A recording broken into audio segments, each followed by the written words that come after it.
Bonjour à tous, voici la revue de presse de Arnaud. Nous apprenons par Cameroun Tribune ce matin que la Marine nationale est dans la cour des grands.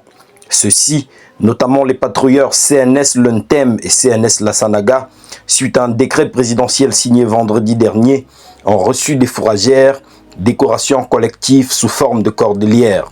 Par ce geste, apprend-on, le chef des forces armées récompense ainsi la première traversée transocéanique de l'histoire navale du Cameroun réalisée en 2022.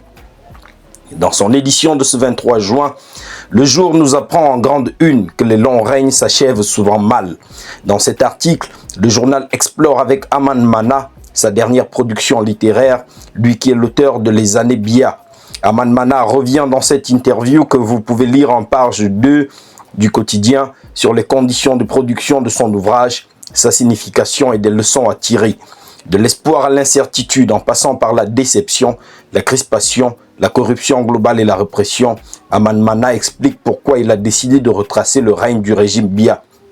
Dans son édition numéro 4423, Le Jour nous donne aussi le coût du dépôt des réserves de pétrole de Kribi qui s'élève à 114 milliards de francs CFA. Vous retrouverez aussi en page 7 de ce journal l'engagement du docteur Mary Hakwa Choi pour le Cameroun. Mutation pour sa part nous parle ce matin de la course de fonds du gouvernement pour l'énergie électrique. En page 7, nous apprenons que le gouvernement camerounais est en quête de financement auprès de la Banque mondiale, de la Banque africaine de développement ainsi que d'autres organisations philanthropiques afin d'atteindre son objectif d'accès à l'électricité pour tous en 2030.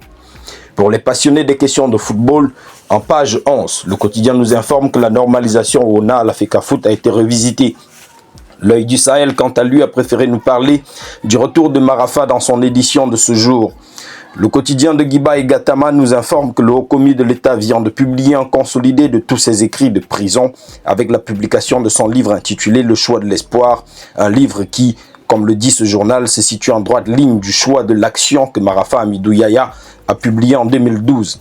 N'hésitez pas à vous rendre sur ikiosque.cm pour en savoir davantage sur la combativité de l'ancien Minat aujourd'hui incarcéré.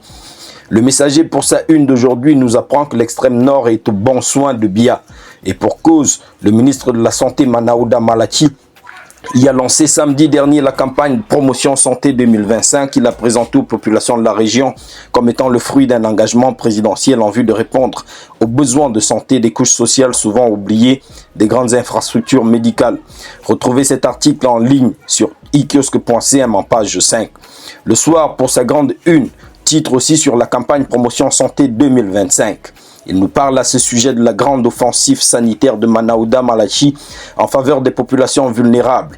Nous apprenons à l'occasion qu'il s'agit d'une campagne nationale de santé gratuite, une opération qui vise à offrir des soins gratuits à plus de 500 000 Camerounais, avec un accent particulier sur les populations les plus fragiles de l'extrême nord. L'initiative, nous fait savoir le soir en page 3, s'inscrit dans la politique sociale portée par le chef de l'État avec un fort appel à la mobilisation citoyenne et à l'implication des acteurs locaux. Pour son édition de ce 23 juin, sans détour, nous donne ces noms qui se murmurent dans le sérail pour le poste de vice-président. Ces noms qui se murmurent et se susurrent, nous informe l'hebdomadaire, font suite au projet de loi instituant le poste de vice-président de la République déposé à l'Assemblée nationale. Rendez-vous en page 2 du journal pour savoir qui sont les potentiels candidats à ce poste. Concernant toujours ce poste de vice-président, le bi-hebdomadaire L'Indépendant nous parle d'un scénario improbable. Dans son édition du jour, il parle des jeux et enjeux d'une succession réglée à la volonté du prince. L'économie de Thierry Ekouti nous parle pour sa part de la facture salée des importations des produits pétroliers en zone CEMAC. Selon le quotidien économique, les pays de la communauté économique et monétaire de l'Afrique centrale dépensent des milliards chaque année pour s'approvisionner à l'extérieur, ce qui a de lourdes conséquences sur la trésorerie des États. En page 7 de ce journal, vous pouvez aussi en savoir davantage sur la polémique suscitée par l'obligation de réassurance locale. Nous y apprenons aussi en page 4 que l'État s'endette de 15 milliards de francs CFA auprès de l'OPEP pour la production du riz. C'est tout pour votre revue de presse. Abonnez-vous à Afro TV, partagez, aimez et surtout, lisez toute la presse sur vos téléphones en vous rendant sur ikiosque.cm.